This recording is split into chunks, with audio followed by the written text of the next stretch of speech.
Salam dan bahagia. Perkenalkan, nama saya Budi Susilo dari SMP Negeri 4 Kirimulyo.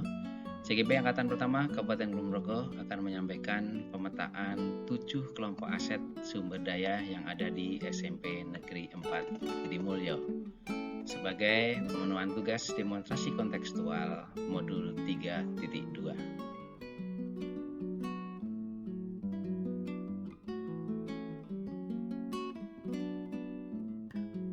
7 aset sumber daya sekolah yaitu meliputi modal manusia, modal finansial, modal fisik, modal lingkungan, modal sosial, modal politik, dan modal agama serta budaya. Ketujuh aset sumber daya sekolah ini dimanfaatkan secara optimal untuk pengembangan sekolah.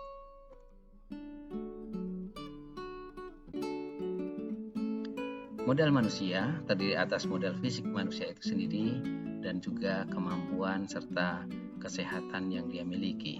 Di sini ada guru yang profesional yang terdiri dari 14 guru terbaik yang memiliki dedikasi tinggi terhadap kemajuan sekolah, murid yang santun, berkepribadian dan berkarakter, berjumlah 73 murid yang berasal dari sekolah dasar terdekat, dan kepala sekolah yang berdedikasi memiliki kecakapan dalam memimpin dan berkomunikasi di dalam komunitas sekolah.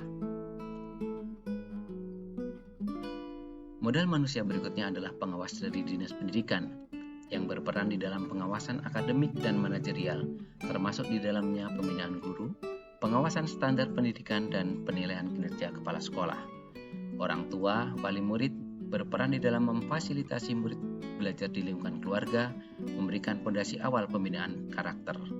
Karyawan dan tata usaha yang menguasai tugas-tugas perkantoran dan pelayanan terhadap kebutuhan murid dan guru di dalam hal administrasi. 2. Modal sosial. Modal sosial merupakan interaksi positif antara anggota komunitas, di mana di sekolah ini terdapat norma dan aturan, partisipasi, kerjasama, toleransi dan kebersamaan, interaksi sosial, dan dukungan sosial. Di dalam memanfaatkan modal sosial ini, sekolah membina hubungan baik antar anggota komunitas, melaksanakan budaya positif, mengembangkan kerjasama dan interaksi sosial dengan masyarakat. Modal fisik. Modal fisik berupa bangunan dan infrastruktur. Sekolah ini memiliki bangunan yang terdiri atas ruang kelas, ruang lab, IPA maupun komputer, perpustakaan, lapangan olahraga, musola, ruang guru, ruang kepala sekolah, ruang TU, ruang OSIS, dan ruang UKS, serta dapur dan aula. Kemudian untuk infrastrukturnya adalah memiliki jaringan internet, jaringan listrik, media pembelajaran, dan buku-buku pelajaran. Yang keempat adalah modal lingkungan. Modal lingkungan di sekolah ini adalah lingkungan sekitar sekolah yang terdiri atas kebun sekolah, lapangan, dan juga lingkungan di sekitar sekolah yang dimanfaatkan sebagai sumber belajar. Kemudian lingkungan di luar lingkup sekolah yang terdiri atas tempat-tempat wisata yang didesain untuk pembelajaran, misalnya Kembang Soko, Taman Sungai Tuk Mudal, Gunung Gajah, Taman Sebatung, Gua Seplawan, dan lain-lainnya.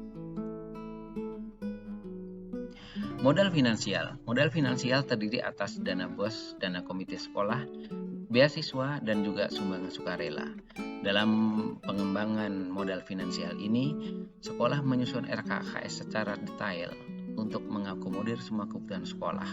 Kemudian pengajuan data beasiswa melalui operator sekolah dan juga optimalisasi komite sekolah dalam peningkatan pemenuhan kebutuhan sekolah yang tidak dapat dianggarkan oleh dana BOS. Modal politik. Modal politik adalah hubungan interaksi antara sekolah dengan pemerintah yang ada di lingkungan sekolah, yaitu yang pertama adalah Puskesmas Girimulyo. Dalam hal ini, Puskesmas memberikan layanan kesehatan bagi siswa, termasuk pemberian vitamin dan juga vaksinasi. Kemudian interaksi dengan Polri, TNI, PLN, dan juga pemerintah Desa Jatimulyo. Dalam hal ini, sekolah membina hubungan baik dengan instansi-instansi terkait tersebut.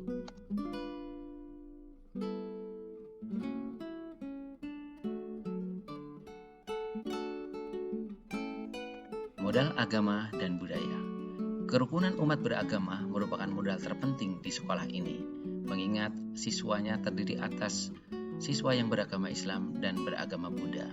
Dalam membina kerukunan umat beragama, dilakukan melalui kegiatan-kegiatan edukatif di sekolah.